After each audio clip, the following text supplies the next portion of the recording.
Assalamualaikum warahmatullahi wabarakatuh. Bapak Ibu pensiunan PNS, TNI, dan Polri di seluruh Indonesia, satu pertanyaan yang mulai ramai terdengar. Kapan THR 2026 cair? Bahkan muncul kabar bahwa pencairannya bisa lebih cepat dibanding tahun-tahun sebelumnya. Tentu ini jadi angin segar menjelang Idul Fitri, PUT 1447 Hijriah. Berdasarkan pemberitaan nasional pertengahan Februari 2026, disebutkan bahwa pemerintah telah menyiapkan skema pencairan THR bagi aparatur negara termasuk pensiunan. Ini penting digarisbawahi. Bukan hanya ASN aktif, tetapi juga para pensiunan tetap termasuk dalam daftar penerima. Yang menarik, ada indikasi pencairan bisa dilakukan lebih awal dari pola sebelumnya. Jika biasanya mendekati hari raya, tahun ini diperkirakan sekitar 3 minggu sebelum Lebaran, atau paling lambat 10 hari sebelum hari H, dengan estimasi Idul Fitri 2026 sekitar 21-22 Maret, maka rentangnya berada di awal hingga pertengahan Maret. Namun perlu dipahami, ini masih estimasi berdasarkan pola kebijakan sebelumnya. Jadwal resmi tetap menunggu peraturan teknis yang diterbitkan pemerintah. Payung hukum pencairan mengacu pada regulasi yang sudah ditetapkan sebelumnya dalam kebijakan pemerintah terkait THR aparatur negara. Artinya, ini bukan keputusan dadakan, melainkan bagian dari perencanaan APBN. Lalu bagaimana dengan besaran THR? Secara umum, THR pensiunan dihitung berdasarkan satu kali penghasilan bulanan yang diterima, terdiri dari gaji pokok, tunjangan keluarga, tunjangan pangan, komponen melekat lainnya. Jadi bukan angka acak, tetapi mengikuti struktur hak yang berlaku. Yang juga membuat publik bertanya adalah kabar bahwa ada jenis pensiunan yang penghasilannya bisa mendekati 10 juta rupiah pada 2026. Angka tersebut tentu tergantung golongan dan masa kerja masing-masing, bukan berlaku rata.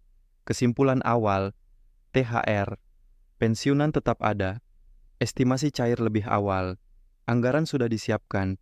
Jadwal resmi masih menunggu aturan teknis. Dan di bagian berikutnya, kita akan membahas angka 55 triliun yang ramai diperbincangkan.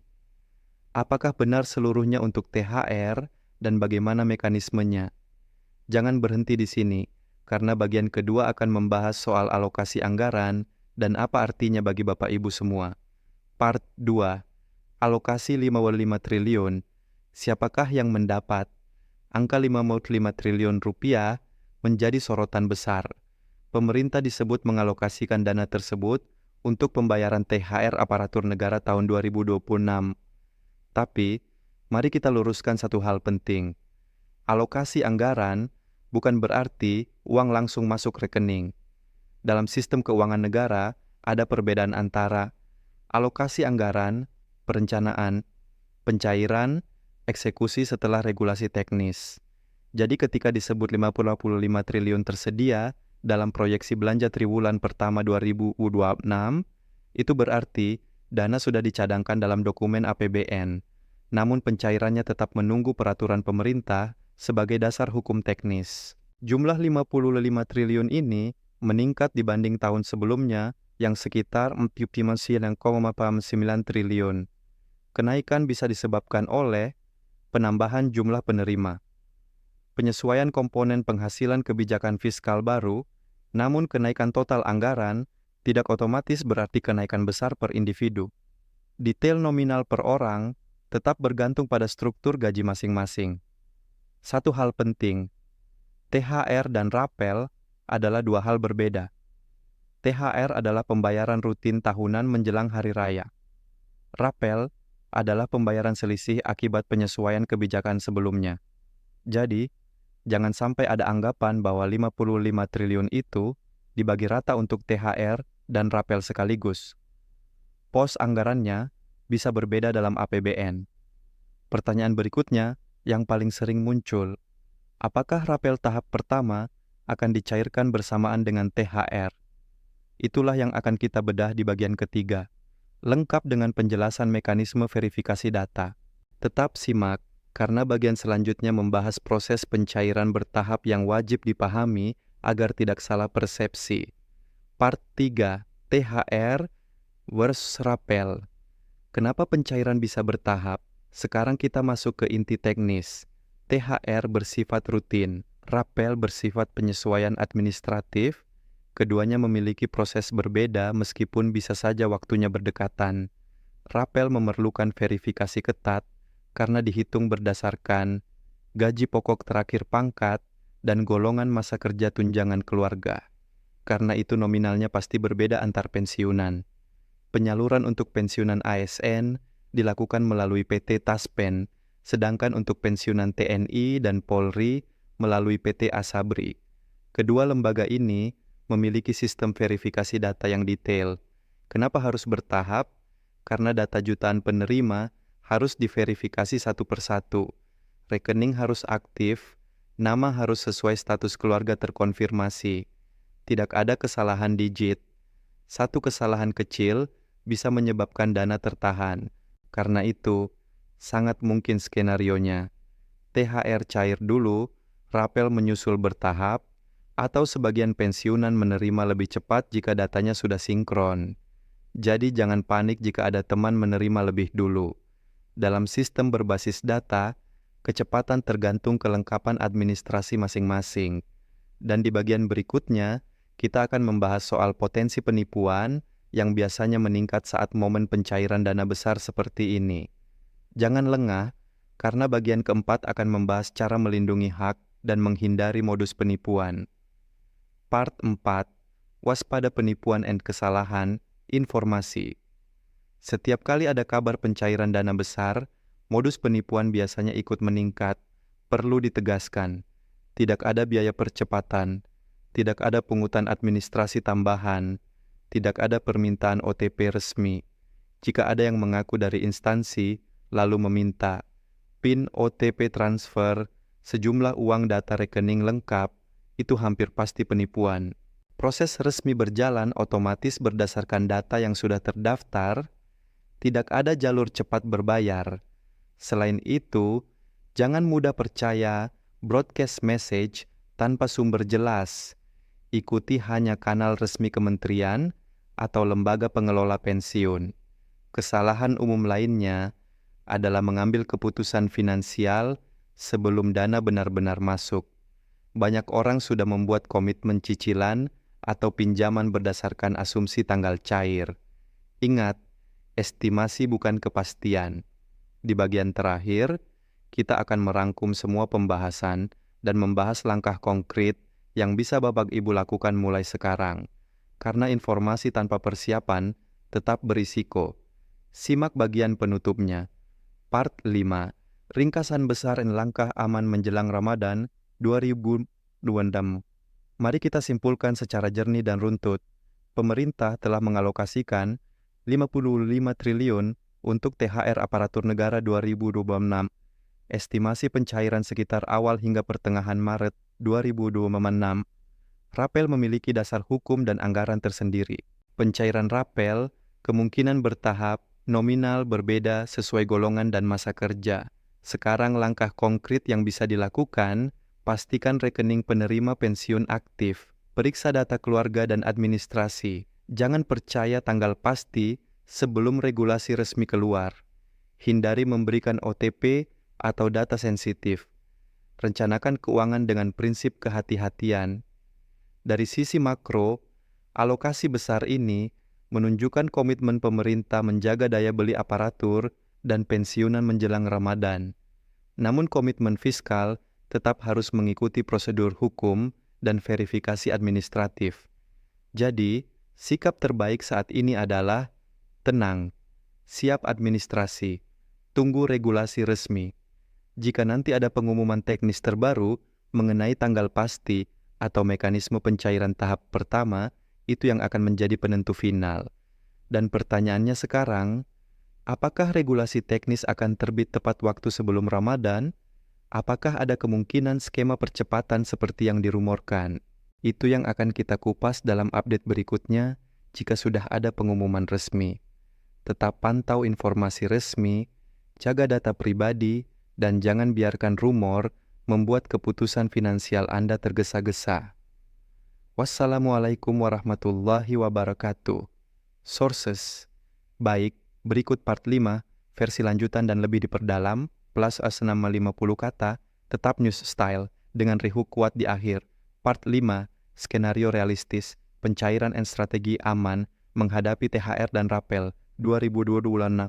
Assalamualaikum warahmatullahi wabarakatuh.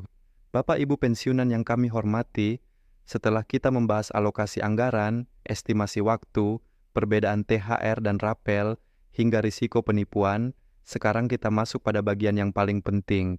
Bagaimana menyikapi semua informasi ini secara realistis dan aman?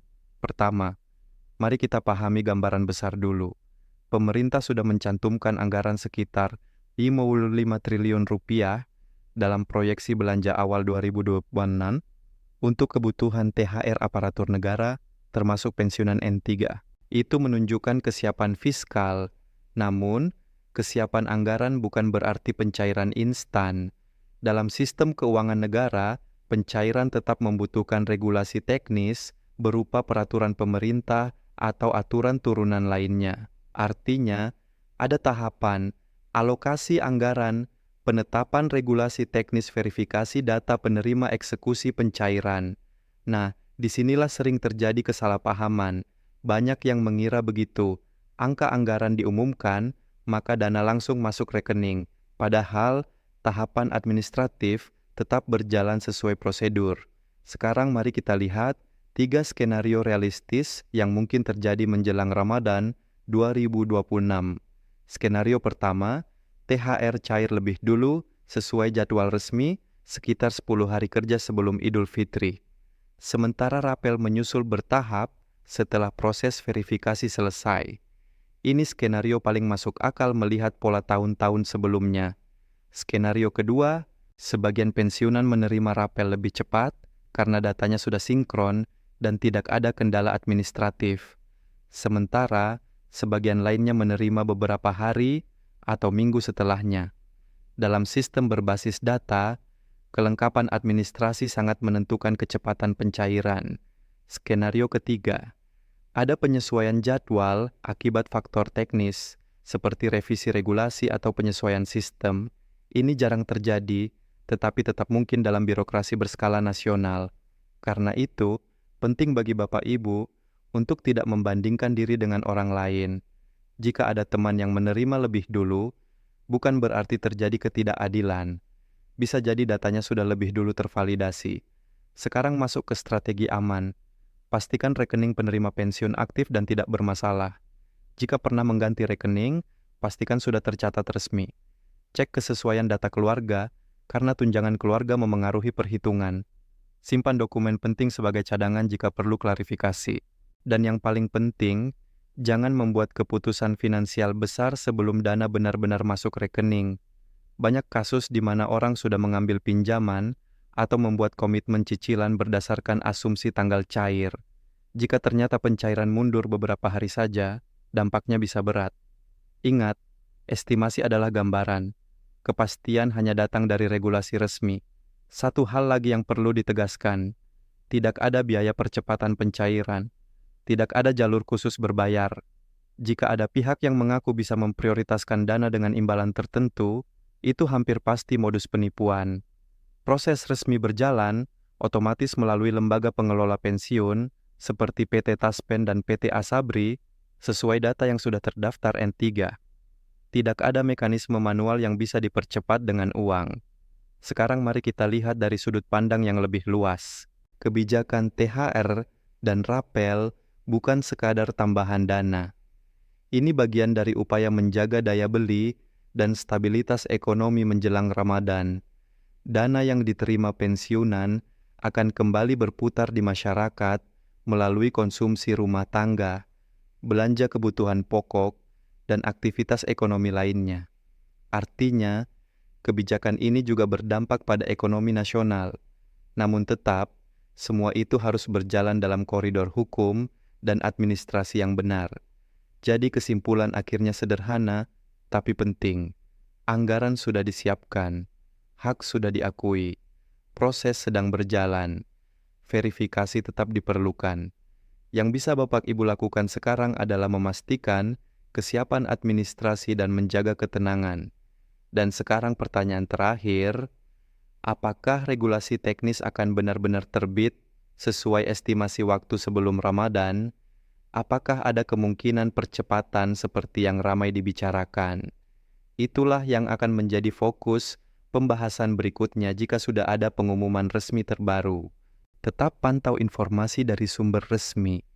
Jangan mudah terpancing kabar simpang siur, dan pastikan keputusan keuangan selalu berdasarkan kepastian, bukan asumsi. Wassalamualaikum warahmatullahi wabarakatuh.